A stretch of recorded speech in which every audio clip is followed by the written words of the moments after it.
ఏంటి పాత నోట్‌బుక్స్‌తో ఫ్లవర్ స్టాండా? అది కూడా ఖర్చు లేకుండా అండి. బయట తీస్తే వందలు, ఇంట్లోనే ఇంత కలర్‌ఫుల్‌గా చేసుకోవచ్చు. తప్పకుండా ట్రై చేసేయండి. ఇక్కడైతే నేనొక పాత నోట్‌బుక్ తీసుకున్నానండి. మిడిల్‌లో అయితే జంట పేపర్ ఉంటుంది కదా! దాన్ని ఈ విధంగా రిమూవ్ చేసుకుంటున్నాను. ఇప్పుడు ఒక చీపురు పుల్ల తీసుకొని చివరి నుంచి ఈ విధంగా మనం రోల్ చేసుకుంటూ లాస్ట్ వరకు వెళ్ళాలండి.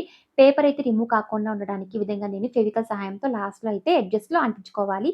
ఇలా కొన్ని తయారు చేసుకున్నానండి. ఇలా తయారు చేసుకున్న దాన్ని మిడిల్‌లో అయితే కట్ చేసుకున్నానండి. ఇలా ఒక్క పీస్‌లో 2 పీసెస్‌గా ఈ విధంగా డివైడ్ చేసుకోవాలన్నమాట. ఇప్పుడు చూడండి ఈ స్టిక్స్‌నయితే ఈ విధంగా నేను అంటించుకుంటున్నానండి డైమండ్ షేప్‌లో అయితే.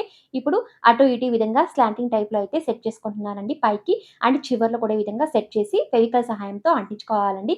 చాలా చక్కగా టోటల్‌గా ఆరించుకున్న తర్వాత ఈ స్టిక్స్ అనేవి ఇప్పుడు నేను వీటికైతే బ్లాక్ పెయింట్ అయితే అప్లై చేసుకుంటున్నానండి. ఆరించుకున్న తర్వాత ఇక్కడైతే నేను ఒక వేస్ట్ అట్టముక్క తీసుకున్నానండి. ట్రయాంగిల్ షేప్‌లో అయితే కట్ చేసుకున్నాను. కట్ చేసి పైనైతే బ్లాక్ పెయింట్‌తో ఈ విధంగా అప్లై చేసుకుంటున్నానండి. టోటల్‌గా ఆరించుకున్న తర్వాత చూడండి మనం తయారు చేసుకున్న ఈ స్టిక్ మీద మిడిల్‌లో అయితే ఈ అట్ట ముక్కనైతే ఉంచి ఈ విధంగా ఫెవికల్ సహాయంతో అంటించుకోవాలండి. టోటల్‌గా ఆరించుకున్న తర్వాత దీనికి మనం వాల్ హ్యాంగింగ్ చేసుకోవడమే. అంతే అండి. చాలా సింపుల్‌గా ఎటువంటి ఖర్చు లేకుండా మన ఇంట్లో ఉన్న పాత నోట్‌బుక్స్‌తో ఈ విధంగా ఫ్లవర్ స్టాండ్ తయారు చేసుకోవచ్చండి.